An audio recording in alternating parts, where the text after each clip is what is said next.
You are now watching a 2 Glock Phil production. Make sure you hit that subscribe button.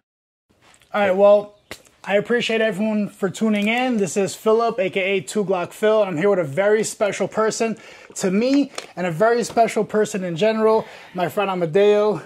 Thanks for doing this for me. Thank you, brother. Glad to be here. If you can just introduce yourself to the people, let them know who you are, what you do. All right. My name is Amadeo Primatera. I am the former owner of Sovereign Ammo. This is actually where the business started, right here in my garage in Jacksonville, Florida. I was actually in the hospitality industry for many decades, and then I was living in Hawaii, and tyranny came, and I wanted to escape communism, so I decided to make bullets and move to Florida, and that's what I do. Nice. You also have a background in the military as well, correct? Yeah, 82nd Airborne. That was about 30 years ago. Nice. Thank you for your service. Thank Hopping you. out of planes and shit, right? It Yeah. must have been a crazy time. Yeah, crazy times, man. So, ammo. So pretty much what I wanted to talk to you about today is just like, what is the difference in ammo? What makes a 9mm $1 a round? What makes it 20 cents a round? What's the difference between just going to Academy and buying some Winchester off the shelf or getting something more high end? Like, what goes into it that makes the difference in ammo? Okay. So you get what you pay for. So, you know. Like everything else, right? Yeah. So, I mean, if you look here, this is all the highest end, you know, propellants. That's really where the magic is. It burns very clean. You're going to get consistency on your groupings and your feet per second. So that's primarily where the money difference is. Okay. And then the other thing is the application. Like, why are you spending so much money if you're going out planking, right? Because it makes sense just to go out and get some FMJs if you're just throwing 1,000 rounds down range that day. Mm-hmm. But as far as like rifle, then it gets more complex because when you're getting into hunting territory, you're going to want accuracy, you're going to want consistency, and most importantly, you're going to want to keep your meat. So you're going to want to go with something that, you know, checks off all those boxes, especially being able to bring home your prized meat. So that's when I get calls, and, you know, for example, recently I did an order of 6.5 Creedmoor. And he wanted to shoot at 1,000 yards, which is, you know, a long shot with a 140 grain projectile. So in order for me to build the perfect round, I would have to get into the specs of the rifle. So I would get on the phone, I would ask him like the barrel length, which was 24 inch, and then the twist rate, which is a 1/8. So with that data, I can take that home and then, you know, go into my reloading manuals to see what grain works well with that barrel length and that twist rate.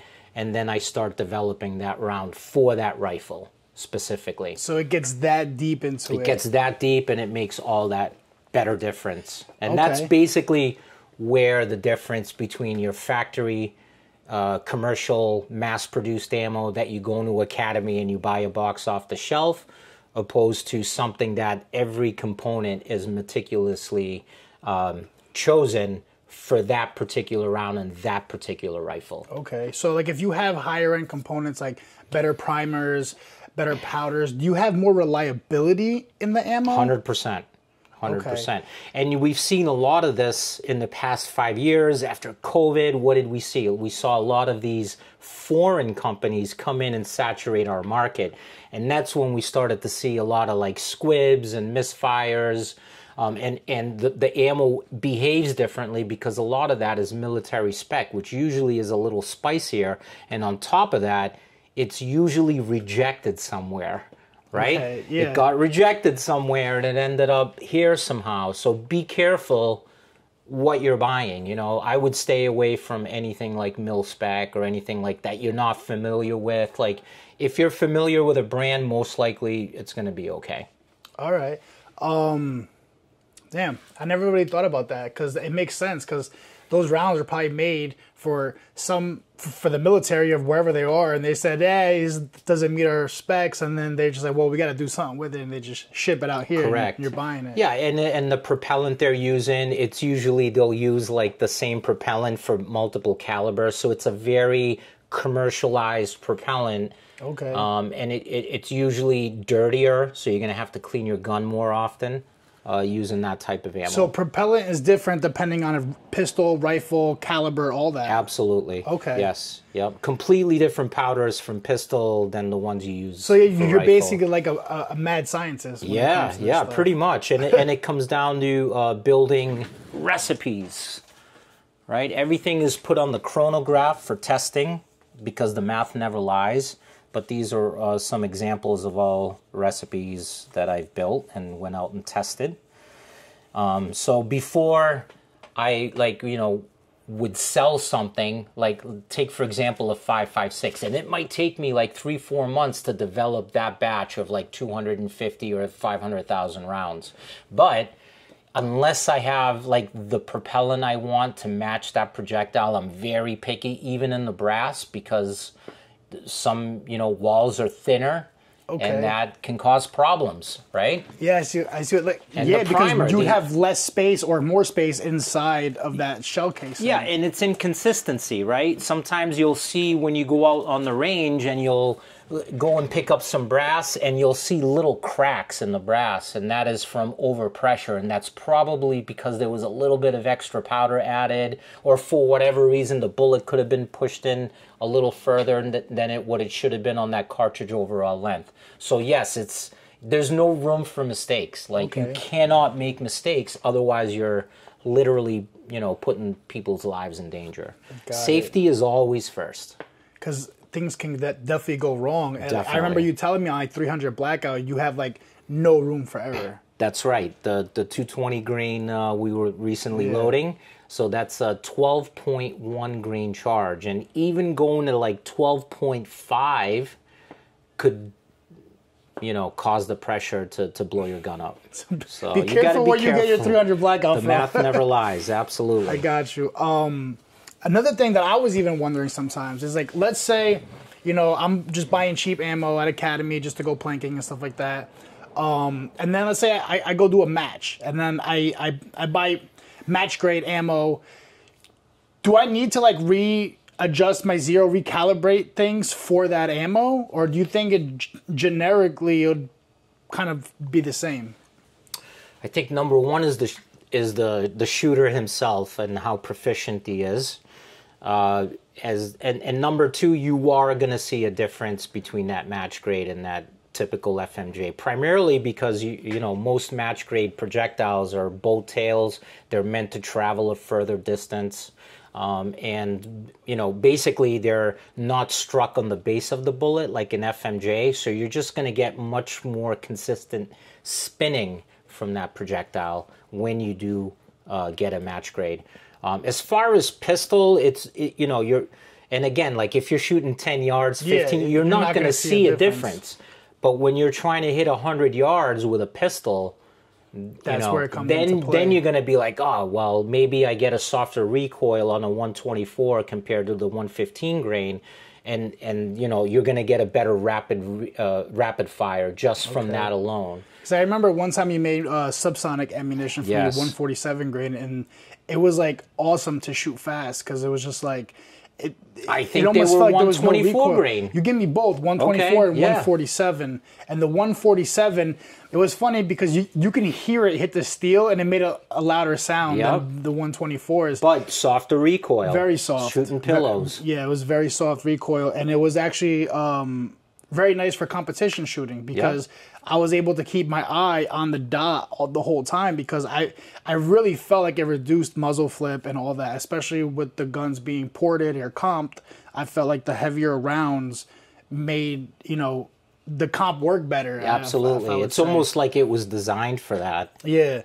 And you're probably figuring out now that when you slow it down, it works better. Everybody's obsessed with plus P. I'm like, why? Like, if anything, slow it down. Anytime I had competition shooters that wanted 9 or 45 auto, it was always slowing it down to get it like, the 124 grain. That cushion is actually right around 1050 feet per second. And if you put that side by side with a 1250 feet per second, you're gonna get better performance when you slow it down a little bit. And that's because you got more you're more manageable when you're doing a rapid fire. Speaking about velocity and plus P's, one thing that I thought was like crazy to me was the Liberty ammunition, the critical civil defense. the civil Yeah, defense. it's my favorite. 2,000 feet per second, and I feel like it's softer shooting than regular 9mm. I was like, I don't even know how that's possible. So I tried to build that bullet for 2 years and came out unsuccessful. I think I was able to achieve 1485 feet per second on a 90 grade bullet. The magic in that is the projectile. It's a 50 grain all copper, so it doesn't take much powder to get that going. And I know it says plus P on the box, but I took the bullets apart, and it doesn't take much propellant to get it going. As long as it's a faster burning propellant, it's gonna take off. 50 grains, it doesn't take much to get that bullet going. So you think they say plus P because it is a 50 grain, so it's more than you need for that, or you? I think Or it's just like a I think gimmick it's marketing thing. Nope, I think it's good to know that it's gonna be spicier than your typical because of that velocity, and you're gonna get a louder crack of sound because it's reaching 2,000 feet per second. I mean, we're talking rifle territory. You can actually go and hunt a hog with your 9mm. Them posting pictures of them taking out hogs. Is that right? It's Okay. insane. And the ballistics on it, I've seen them hit the ballistics, Joe. It was like nothing I've ever seen before. Yeah, it dumps all the kinetic energy. In They the even impact. say like on their website, do not shoot liquid because the bullet would just explode on impact to the liquid because the cavity is just like insane. Exactly. Yeah. So how long have you been making ammo for? Since 2021. Since 2021. Yeah, since we moved to Florida from Hawaii, and I got started immediately. I started digesting all the ballistic data before I came to Florida. So by the time I got here, I knew exactly how to set this press up and build some recipes. And you're kind of like me. When you get your mind into something, you're just like eat, sleep, whatever it is you're doing. You just get obsessed with it, You gotta right? obsess. That's the only way you're going to be successful with anything anything you in do. life. Absolutely. So I was thinking about getting into doing reloads, right? And then I'm just like, man, it's just not really worth it doing 9mm, and that's pretty much the bulk of what I shoot. But with that being said, I wanted to ask you, because there's like this stigma on reloads. Every time someone's like, oh, those are reloads, I don't want that. What's your opinion on reloaded ammo? It probably exists for good reason, right? Because you're going to have people that are better than others at it, just like a doctor. You got great doctors, and then you have doctors that and then they screw up. It's the same thing with ammo. You have to be very careful, very meticulous. You got to go by the book. You can't be distracted, like watching TV or drinking beer while you're doing it. You have to be very, very serious. And like I said, there's no room for mistakes. And as far as actually thinking about doing it, obviously the first question you should ask, is it economical for you? Like 9mm, I can tell you right now it's not. Yeah. Because you can go out and buy a case at $250. But you get into 300 Win Mag, 3006, or even 308, right? Then it's going to maybe be economical for you to buy a press and your die sets and your powder and your primers. And I would actually recommend to buy your components first. And then, and then the other thing is time. It takes time. It does take time. And patience and all of that. So unless you're willing to check off all those boxes, just go to the store and buy Just them. don't even get into it, because like you said, it could be dangerous. It can be dangerous. It could be very dangerous. What's your favorite brand of ammo? Like, what ammo do you think that they do a really good job and that they're consistent? And like, what's your favorite ammo? Great question. Overall, probably Liberty, because there's a reason they're $2 around. Yeah. For For self-defense, that's definitely my Yes. favorite. That's what I carry all the time. I think as far as the best of the best, it's that civil defense from Liberty Ammo. And I keep telling everybody, I'm like, Liberty Defense for self-defense, Liberty Ammunition is like the best you can get. Yeah, And I really stand by that. I agree with that. And I think that's hard to say because, like, even, take, for example, Federal, they have different tiers. You have the Federal Premium, like the HSTs, that's popular with law enforcement. And then, there's the Federal American Eagle, right? And then I think Aguila is also Federal CCI, Blazer, right? So you're going from lower tier to upper tier. So every company has their own upper tier, lower tier. But I would say overall, pound for pound, I hate to say this, it's not going to be an American brand. No, what is it? Winchester is not good. Federal's good. I'm going to have to say Norma. Norma makes the best ammo because I checked the walls of the brass. They make phenomenal brass. And they're the only company that actually makes the primer pocket hole, the flash hole in the primer pocket with a laser. So you're getting that perfect consistency of ignition into that powder. And then once you get into the rifle, again, like there's no comparison in that brass because I do inspect it. It's always perfect. Everything's symmetric. And even their projectiles, very high quality. They make their own brass. They make their own projectiles, and they have their own propellant. So that's being ahead in the game. And having that will give you consistency in your ammunition because you're not having to switch brass or components every few years because of the prices. Yeah. So I've always heard, like I was talking about reloads, like mixed reviews. Like some people say, dude, just stay away from it. Other people have said that, well, if you have reputable companies, like I've always used Brass Kisses, and Brass Kisses is a reload. Like they do reloads. Yeah. I never had issues with them. And I've been told, like, when companies do reloads, sometimes the money that they're saving because they're doing reloads, they can actually put it back into, like, better powders, better primers. Right, yeah. The brass is actually, like, take 6.5 Creedmoor. The brass is where the pain is because just one casing is probably around 40 or 50 cents, if not more. So by the time I'm pricing out that round, it's like $2 or more, and I just can't sell it. But there definitely is a huge advantage with brass. And there's a few reasons. Number one, it's got to seal the chamber. So brass just behaves better in the chamber when sealing that chamber.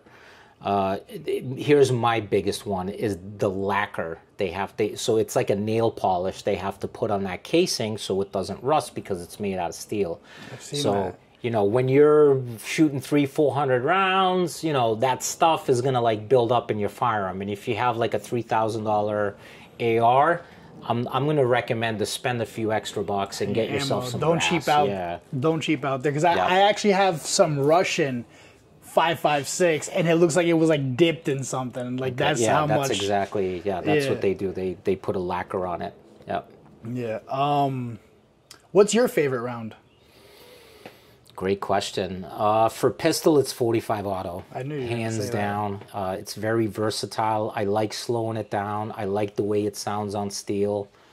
Is it my carry? No, but I just love loading 45 auto. They're just big fat bullets, and they're just sexy. So 45 auto for pistol. And is 45 like subsonic? Yes. On all of them, pretty much. Yep, it's a subsonic round, just like 380. So a lot of people they don't realize that. Unless you're put in civil defense like I do in my carry. Because they do make 45 as well, correct? Yes. What do they make? They make 45, 9mm, 5.56. Liberty ammo? Yeah. They do a lot. They do 380, 9mm, 38, 45. Yeah, I was on their website the other day. 40. I was considering ordering some of that new stuff that they're making, the Overwatch. Yeah, I haven't tried that yet. I'd like to put that on the chronograph, but that's supposed to have the stopping power, so a little bit more. Yeah, I think they went from kinetic 50 energy. grain to 70 grain, if I'm not mistaken, on the 9mm. Yeah.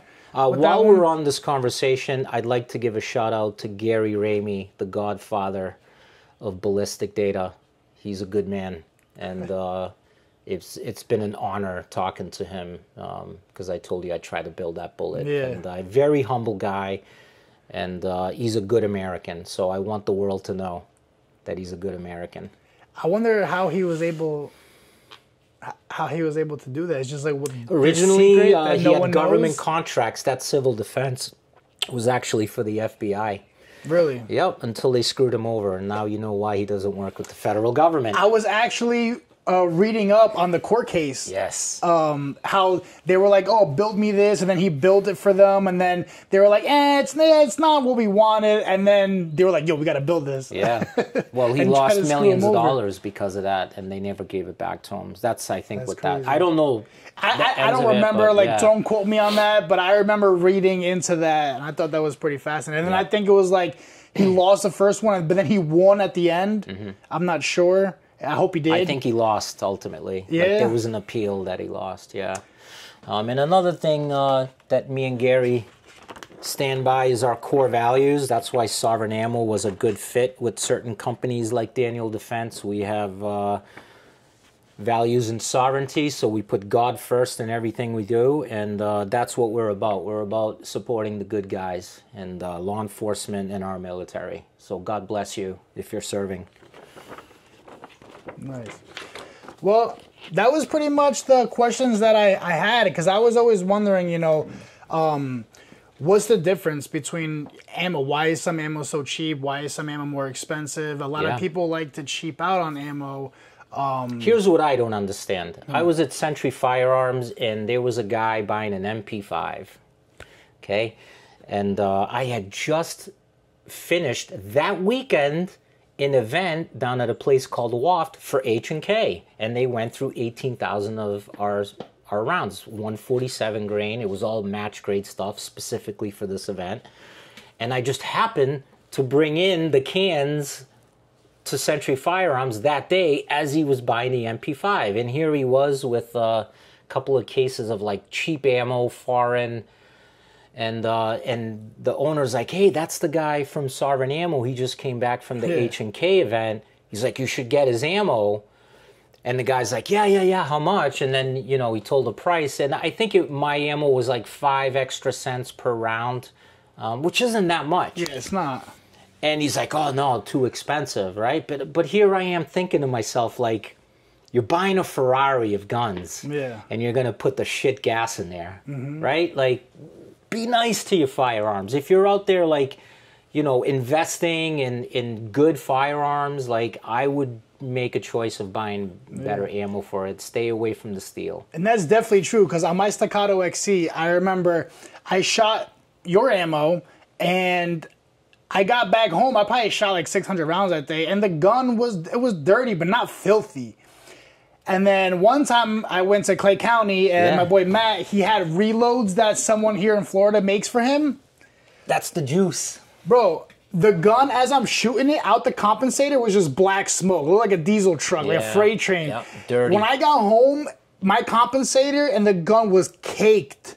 It was caked in just like debris, and I'm like, what the hell is this? So this powder here, this is very, very good Tight for group? night. Yeah, it's tight group because it gets those groupings that you need. It's a faster burning propellant. So on a 9mm, 124 grain, all it takes is just over 4 grains with this powder, so only a little bit. But the beauty of using these high-end propellants is they put copper foul. So if you ever see CFE, it means copper foul eraser.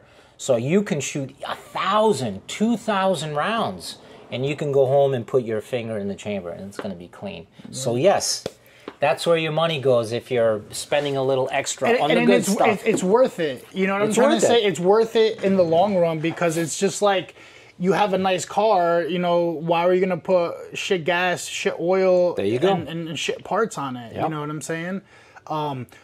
If I remember correctly, since we're talking about like stuff that kind of self-cleans, wasn't there like an ammo that you had that like self-cleans the barrel? I think It it's was those like poly-coated stormtroopers. Is that one of them right there? That is one of them. That is a 160 grain 9mm. I remember you saying you were trying to get it done. Look how long that. Yeah, that didn't go too well. We caught a couple squibs. Yeah. But that is it right there. And So yeah, with technology this nowadays, cleans the barrel that'll clean the barrel a lot. I know Federal came out with a line. I think it's called the Syntec. It's a poly coated. That cleans the barrel. So again, like if you're shooting lead casts, yeah, they might be 10 cents a round less, but just think of what that does to the barrel when that lead is exposed to the barrel. at those high temperatures. And most people, and I know you're probably these people that I'm about to talk about, you get home after the gun range, you don't even clean your guns. And it's just sitting there caking. Because I know I'm that guy too. I just shot like 1,000 rounds through my staccato last week with All Black Blazing when we went to do the review on the Canik MC9. And since this is going on Rumble, I can show you guys. But it's still sitting there, still dirty. So that extra little bit of money you spend on your ammo, I think it does go a long way. And I think you start realizing that the more you shoot and the longer you're kind of like in the game.